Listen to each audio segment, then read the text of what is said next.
What is going on, guys? Rewinds here, and in this video I'm going to be bringing you guys my review for Dragon Ball Super Manga Chapter 86.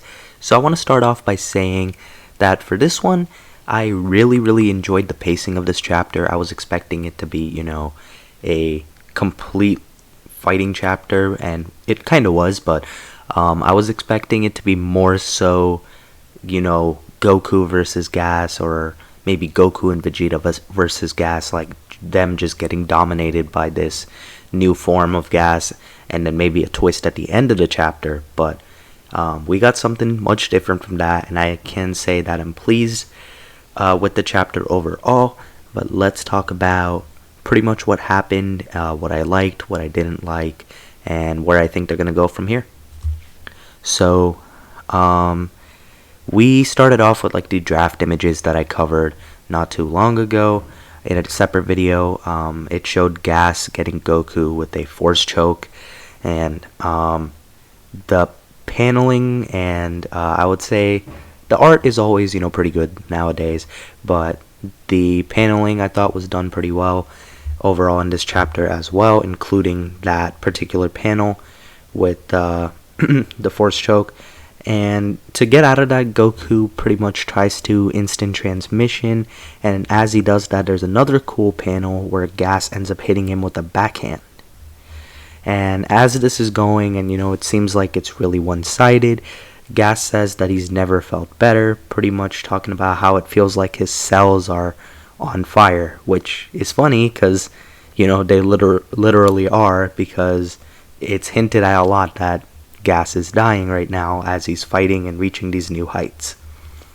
Next, Gas goes on to hit Goku with a blast barrage, and after that happens, we had a few panels where Gas is hitting Goku with some projection attacks. It seems like Gas's power is kind of leaving his body, Goku's pointing out as well.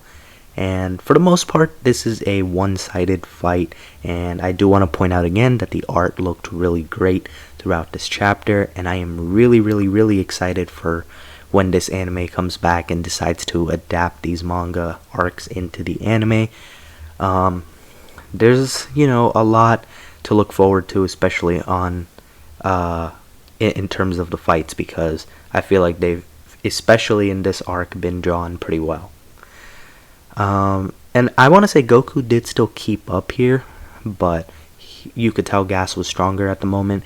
And then as they're about to collide again, maybe about a page or two later, Granola actually appears, blasting in between them. So now I like that Granola showed up here, because I thought Granola wasn't going to be around till maybe the end of the chapter, like the final 5 pages, and I thought we were going to get a cliffhanger of Granola jumping in, and then maybe they were going to finish off Gas or do something in next month. But we got quicker pacing than that, and I'm actually pretty happy with that.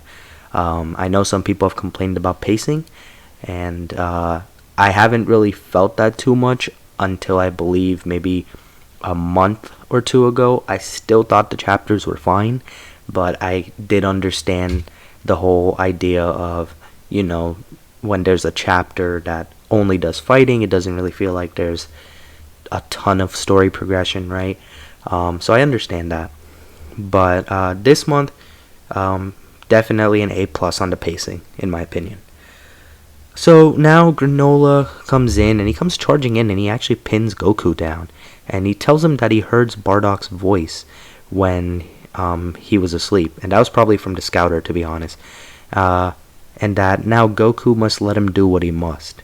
So that can be interpreted a lot of different ways, but lucky for the audience, it doesn't take too long to figure out what Granola's motivations are at the moment.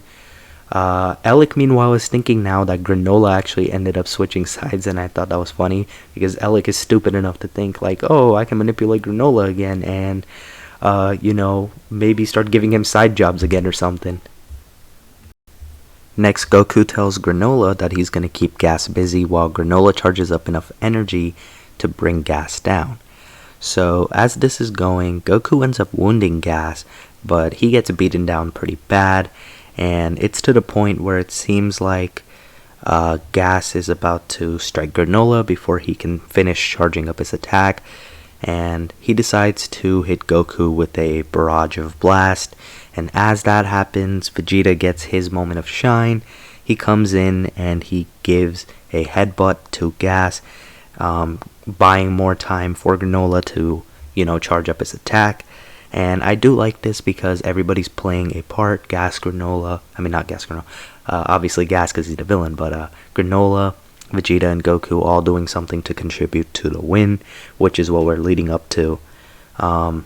As Vegeta jumped in, Maki and Oil tried to interfere as well, but Monaito actually jumps in their way and he uses hypnosis on them, which I think is a good flashback to, a good callback to the flashback chapter where he used it on Kid Granola, and I like that they made him do something useful in this battle, so I am a fan of that.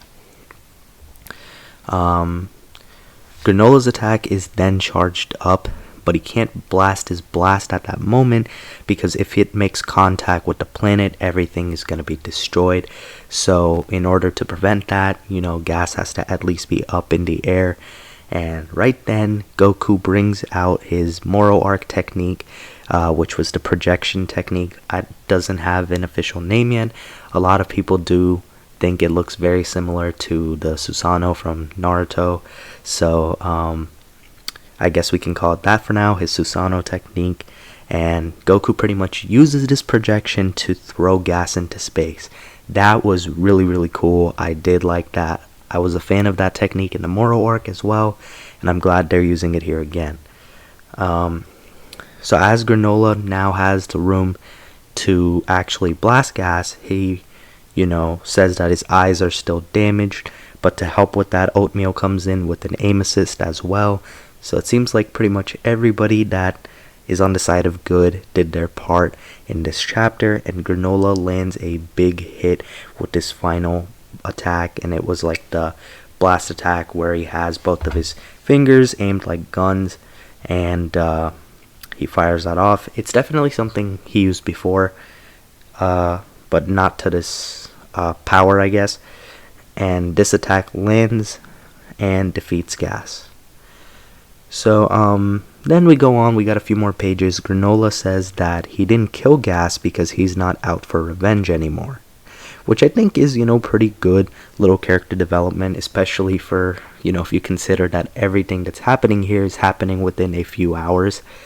So learning the truth and making a decision based off all of that, I think Granola developed pretty well for the amount of time that was given. And he says that Gas is pretty much going to be out cold for a few days, and who knows if he really is even going to be alive, because we don't know what type of wish that Alec ended up making. And pretty much the chapter ends with Granola telling Goku and Vegeta that he's sorry for everything. So now this leads us to, question, I guess you can say, if the arc is really over or if there's more to come. I strongly think that there's more to come in this arc, because until Alec is taken care of, I don't think this arc is done. And towards the last few pages, it seems like Alec and Monaito disappeared, so it's making me wonder, did Alec maybe kidnap Monaito real quick, and is maybe going to use him as a hostage, or maybe he took Monaito for some type of wish purposes. He did say a couple chapters ago that he has another important matter to attend to, so now we're wondering what could that be, right? And I think that's what's going to happen in chapter 87. If I had to make an early guess, I think there's a chance maybe OG-73 would come back here, but no guarantees on that. They might have honestly just forgotten about OG-73, but there is a chance that he may return next chapter. It could be the perfect timing, or it could be the perfect timing for Alec to make whatever wish he's making. Honestly, I'm going to have to think about it a little more and make my own expectations and predictions video down the line for the next chapter, since there is a lot to speculate on. So that'll come out eventually sometime next month. But overall, I really, really liked this chapter. It wasn't like outstanding, like 9 out of 10, 10 out of 10 to me, but I thought that it was a nice 7.5 to an 8, probably an 8. I really liked it, somewhere around a pretty good to a great chapter for me. I liked the way they finished off Gas, and hopefully however many more chapters they do for this arc, whether it be 1, 2, 3, or 4, which I don't think they'll pass more than that, but however many it is, I just hope they end on a high note. That's all I'm really hoping for. But that's going to be it for this one. If you guys did enjoy this video, be sure to leave a like. And if you guys are new to the channel, be sure to subscribe. Whenever you guys are watching this video, I hope you guys have a good day or night. I'm Rewinds, and I'm out.